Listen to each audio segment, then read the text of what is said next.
சொல்லுங்க மேம். ஏன் இப்படி உட்காந்துருக்கீங்க? அதெல்லாம் ஒன்றும் இல்லை மேம். ஏன் ஏதாவது சொல்லுங்க. அதுவா மேம், என்னோட ஸ்டூடெண்ட்ஸ் ஹைடெக் லேபில் நடக்கிற அந்த குயிஸ் எக்ஸாமை டயத்துக்குள்ளே கம்ப்ளீட் பண்ணவே மாட்டேங்கிறாங்க மேம். அதான் என்ன பண்ணுறேன்னு தெரில, யோசிச்சுட்டு இருந்தேன் மேம். இவ்வளோதானா? நான் கூட வேற ஏதோ பெரிய பிரச்சனைன்னு நினச்சேன். அதே ஹைடெக் லேபில் டக்ஸ் டைப்பிங்னு ஒரு சாஃப்ட்வேர் இருக்கும். என்னது மேம்? டெக்ஸ்ட் டைப்பிங்கா? டக்ஸ் டைப்பிங் அந்த சாஃப்ட்வேரை எப்படி நம்ம யூஸ் பண்ணதை நான் உங்களுக்கு இப்போ சொல்லித்தர போகிறேன்.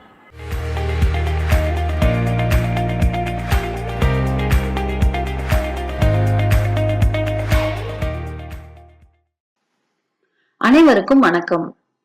இன்னைக்கு நம்ம மாணவர்களுக்கு தங்களுடைய டைப்பிங் ஸ்கில்லை டெவலப் பண்ணக்கூடிய ஒரு மென்பொருளை பார்க்க போறோம். அந்த மென்பொருளோட பெயர் டக்ஸ் டைப்பிங். இதனை அவர்கள் ஒரு விளையாட்டு மூலமாக தங்களுடைய டைப்பிங் ஸ்கில்லை டெவலப் பண்றதுக்கான ஒரு மென்பொருள் தான் இந்த டக்ஸ் டைப்பிங். நம்ம ஹைடெக் லேப்ல இருக்கக்கூடிய அப்ளிகேஷன், அதாவது தின் கிளைண்ட்ல இருக்கக்கூடிய அப்ளிகேஷன் ஆப்ஷனுக்கு போயிட்டு அதுல எஜுகேஷனை கிளிக் பண்ணிட்டு அதுல டக்ஸ் டைப்பிங் அப்படிங்கிற இதோ இங்க திரையில் தெரியுது இல்லையா, டக்ஸ் டைப்பிங் அப்படிங்கிற இந்த சிம்பிள் ஏபிசி அப்படின்னு போட்டு ஒரு பெங்குவின் சிம்பிள் இருக்கும். அதை நம்ம கிளிக் பண்ணி அந்த சாஃப்ட்வேருக்குள்ள போய்க்கலாம். இப்போ நம்ம இந்த டக்ஸ் டைப்பிங் அப்படிங்கிற இந்த மென்பொருளை எப்படி மாணவர்கள் பயன்படுத்தலாம் அப்படிங்கிறத பார்க்கலாம். அதற்காக நம் திரையில் தெரிகிற டக்ஸ் டைப்பிங் அப்படிங்கிற இந்த மென்பொருளை நாம் கிளிக் பண்ணிக்கணும். இதை நம்ம கிளிக் பண்ண உடனேயே இப்ப திரையில் தெரியற மாதிரி சில ஆப்ஷன்ஸ் தெரியும். இதோ இப்போ ஒரு பேக்ரவுண்ட் சவுண்ட் நம்மளுக்கு கேட்கும். இது வேணும் அப்படின்னா அப்படியே விட்டுறலாம். இல்ல அப்படின்னா இந்த வலது பக்கம் கீழே ஒரு ஸ்பீக்கர் சிம்பிள் மாதிரி இருக்கும். அதை நம்ம கிளிக் பண்ணும்போது அந்த சவுண்ட் வந்து டிசேபிள் பண்ணிக்கலாம். இல்ல அந்த சவுண்ட் வேணும் அப்படின்னா திருப்பியும் அந்த ஸ்பீக்கர் சிம்பிளை கிளிக் பண்றப்ப எனேபிள் ஆயிரும். இப்போதைக்கு நான் டிசேபிள் பண்ணி வைக்கிறேன். ஆனா மாணவர்கள் விளையாடும் போது இது போல பேக்ரவுண்ட்ல ஒரு சவுண்ட் வர்றப்ப அவங்களுக்கு இன்னும் இன்ட்ரெஸ்டிங்கா இருக்கும். சரி, இப்போது நம்ம இந்த டக்ஸ் டைப்பிங்ல இருக்கிற ஒரு விளையாட்டா எப்படி விளையாடலாம் அப்படிங்கறத பார்க்கலாம். முதலில் ஃபிஷ் கேஸ்கேட் அப்படிங்கிற ஆப்ஷனுக்குள்ள போறோம். இந்த விளையாட்டுல ஈஸி, மீடியம், ஹார்ட் அப்படின்னு 3 லெவல் இருக்கும். நம்ம பொதுவாவே எந்த விளையாட்டு விளையாடும் பொழுதும் இன்ஸ்ட்ரக்ஷனை நம்ம கிளிக் பண்ணி இந்த விளையாட்டை எப்படி விளையாடலாம் அப்படின்னு ஒரு இன்ஸ்ட்ரக்ஷன் அவங்க கொடுத்திருப்பாங்க. அதை நாம் படிக்க வேண்டும். இதை படித்து முடித்ததுக்கு அப்புறம் பிரஸ் ஸ்பேஸ் டு கண்டினியூ.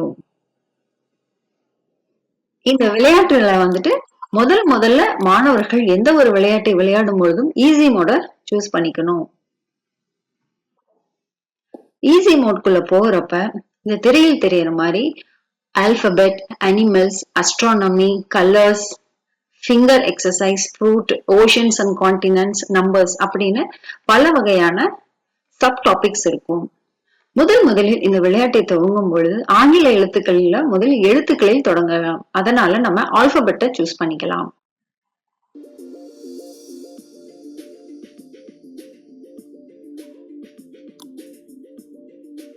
இதோ நமக்கு சவுண்ட் அதிகமா இருந்துச்சுன்னா எஸ்கேப் கீயை கொடுத்துட்டு மியூசிக் வால்யூமை கம்மி பண்ணிக்கலாம். இப்ப திரையில் வந்து ஒரு மீன் வடிவமான ஒரு இது விழுந்துட்டு இருக்கும். அதுல எழுத்துக்கள், ஆங்கில எழுத்துக்கள் இருக்கும். எடுத்துக்காட்டாக இங்க பாத்தீங்கன்னா முதல்ல இசட் இருக்கும், அடுத்தது ஐ இருக்கும். இந்த பெங்குவினுக்கு வந்து இப்ப பசியாக இருக்குது. இந்த மீனை சாப்பிடும் பொழுது அதனோட பசியாரும். அந்த மீனை எப்படி சாப்பிடும் அப்படின்னா அதுல இருக்கிற எழுத்துக்களை நாம் இந்த கீபோர்ட்ல இருக்கிற இந்த எழுத்துக்களை பிரஸ் பண்ணும் போது அந்த எழுத்து காணாம போயிடும். எடுத்துக்காட்டாக திரையில் இசட் என்ற எழுத்து இருக்கு அப்படின்னா நான் கீபோர்டில் இசட்டை கிளிக் பண்றேன். கிளிக் பண்ண உடனே அந்த எழுத்து மறைஞ்சிருச்சு. இப்ப ஐ தெரியுது, ஐய நான் கிளிக் பண்ணிக்கிறேன். அடுத்தது ஏ. இப்படி ஒவ்வொரு எழுத்துக்களாக நாம் பார்த்து கீபோர்டில் மாணவர்கள் பார்த்து முதல் முறையாக இதை பழகும் போது ரொம்ப கஷ்டமா இருக்கும். அதனாலதான் நம்ம இந்த விளையாட்டை விளையாடும் பொழுது ஈஸி மோட சூஸ் பண்ணிக்கணும். இப்படியாக ஒரு எழுத்துக்களையும் அவர்கள் கீபோர்டில் தேடி அதில் கிளிக் செய்து இந்த விளையாட்டை விளையாடலாம். இப்படி இந்த விளையாட்டை மிக அழகாக விளையாடி இந்த லெவலை அவங்க கிராஸ் பண்ணிக்கலாம். அடுத்ததாக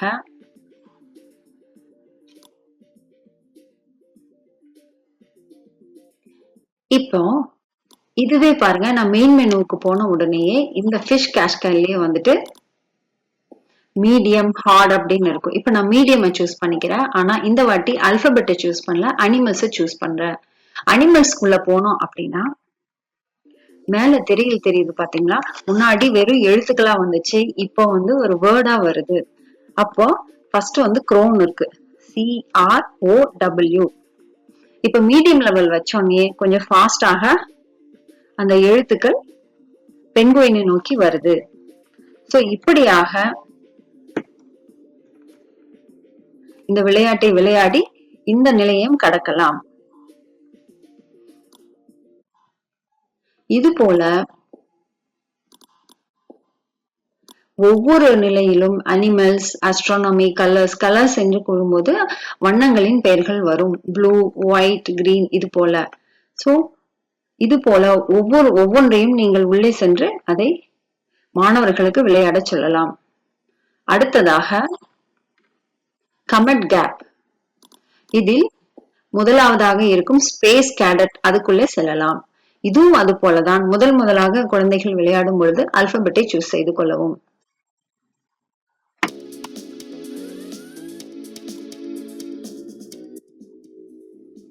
இப்ப கீழே வந்துட்டு நீங்க திரையில் பாத்தீங்கன்னா கட்டிடங்கள் தெரியலாம். அதாவது மக்கள் வசிக்கும் குடியிருப்புகளாக இங்கு நாம் கருத்தில் கொள்ள வேண்டும். இப்ப மேல இருந்து உங்களுக்கு எரி நட்சத்திரங்கள் வந்துட்டு இருக்கு. அது வீட்டின் மேல விழுகாம நம்ம இந்த விளையாட்டை விளையாடணும். சரிங்களா? இப்ப திரையில் உள்ள எழுத்துக்கள் முதலாவதாக ஏ கீபோர்டில் உள்ள ஏ என்ற பட்டனை அழுத்தியவுடன் அது மறைந்துவிடும்.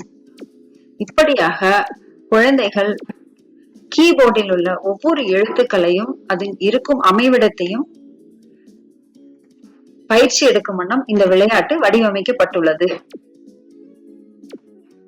இப்படியாக இந்த விளையாட்டை விளையாடி இந்த நிலையை கடக்கலாம். அடுத்தது பைலட். இதில் நான் கலர்ஸை சூஸ் செய்து கொள்கிறேன்.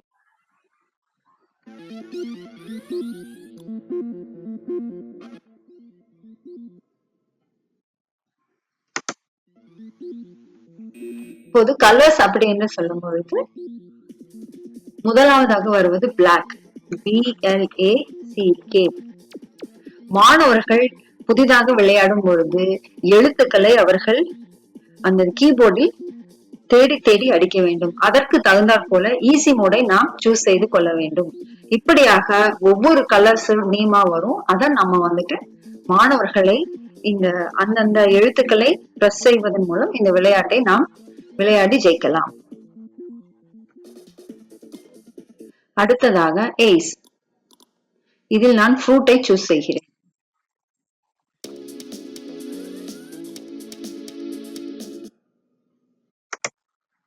இதுவும் அதே போலதான்.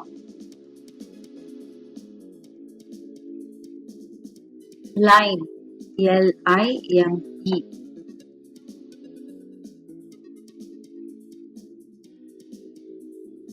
Banana, BANANA. இந்த விளையாட்டுகள் அனைத்தும் மாணவர்களுக்கு கீபோர்டை பயன்படுத்துவது மட்டுமல்லாமல் பேசிக்கான விஷயங்களாக இருக்கக்கூடிய ஆல்பபெட்ஸ், அனிமல்ஸோட பெயர்கள், அஸ்ட்ரானமி பெயர்கள், கலர்ஸோட பெயர்கள், ஃபிங்கர்ஸ் எக்ஸசைஸ், பழங்களின் பெயர்கள், ஓஷன்ஸ் அண்ட் கான்டினென்ட்ஸ், நம்பர்ஸ் இப்படியாக வடிவமைக்கப்பட்டுள்ளது. ஆகவே இதை அவர்கள் திரும்ப விளையாடும் பொழுது இதை திரும்ப பார்ப்பதன் மூலம் அவைகளையும் அவர்கள் கற்று உணரலாம். அடுத்ததாக மெயின் மெனுவிற்கு சென்று லெசன்ஸ் பகுதிக்குள் நாம் இப்போது செல்லலாம்.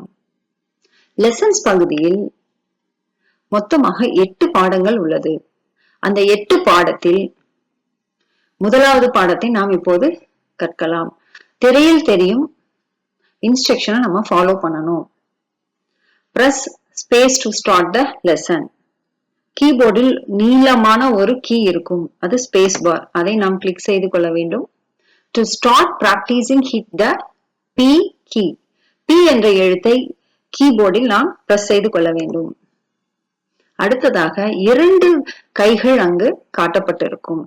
அதில் இடது கையின் சுண்டு விரலுக்கு மேலே ஒரு சிவப்பு வண்ண ஒளி வந்து வந்து செல்லும். அப்படியானால் நாம் அந்த இடது கையில் உள்ள சிறிய விரலில் ஏ என்ற பட்டனை அழுத்த வேண்டும்.